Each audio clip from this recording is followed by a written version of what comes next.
महाकुंभ 2025 एक विशेष अवसर है जिसमें धर्म, संस्कृति और आध्यात्मिकता का संगम देखने को मिल रहा है। इस महाकुंभ में कई साधु महात्मा और धार्मिक अनुष्ठान चर्चा का विषय बने हुए हैं, लेकिन इस बार एक विशेष पंडाल, जिसे तेजस पंडाल कहा जा रहा है, विशेष रूप से श्रद्धालुओं का ध्यान आकर्षित कर रहा है। तेजस पंडाल को अत्याधुनिक तरीके से सजाया गया है, जिससे यह न केवल आकर्षक है बल्कि भारतीयता का भी प्रतीक है। इस पंडाल का निर्माण देश विदेश के श्रद्धालुओं के लिए भारत की उपलब्धियों और संस्कृति को दर्शाने के लिए किया गया है।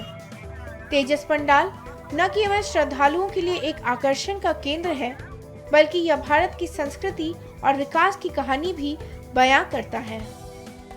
इस शिविर का नाम श्री रामानंदाचार्य मठ शिविर है।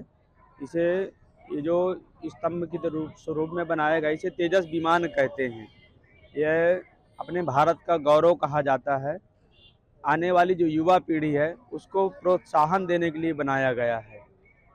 क्या उद्देश्य जा रहा है महाकुंभ से? उद्देश्य ये जा रहा है कि हमारे भारत के युवा भाईजन आगे बढ़ें और अच्छे अच्छे कार्यों में लगें, ताकि और भी हमारे भारत का जो है भविष्य गौरवान्वित हो। तेजस विमान हमारे राष्ट्र का, हमारे देश के लिए मान अभिमान का वो है, प्रतीक है। हाँ, इसलिए हमने तेजस विमान का गेट बनवाया है। तेजस विमान अपने स्वदेश में ही तेजस विमान बनाया गया और हमारे भारत के सैनिकों को वहाँ उनको ये विमान समर्पित किया गया और उससे उन्होंने यहाँ ये सब किया। उस पर मुझे गर्व है, इसीलिए मैं ये भारत को वहाँ एक निशान बना रहा हूँ। क्या विचार है महाराज जी कि महाकुंभ में इसको बनवाया गया? महाकुंभ में लोगों को संदेश देने के लिए कि जो भी हैं वो स्वदेशी बने, अपने देश का ही वस्तु बनाएं और उसी का इस्तेमाल करें।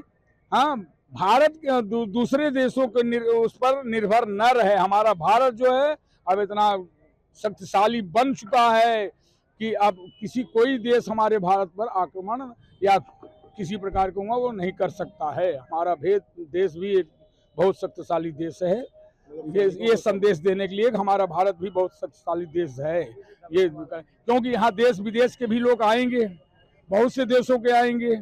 हाँ, इसलिए अभी तो इस पर पूरा अभी कार्य नहीं है, अभी इसमें लिखा ही जाएगा तेजस विमान। हाँ, तो इसलिए उन लोगों को संदेश देने के लिए देख लो कि हमारे भारत में भी तेजस विमान बनाने का, चंद्रमा पर जाने का, मंगल ग्रह पर जाने का वो शक्ति प्राप्त हो चुका है। कोई इसमें गफलत में न रहे कि भारत अभी वही भारत है। भारत अब बहुत आगे बढ़ चुका है। अब भारत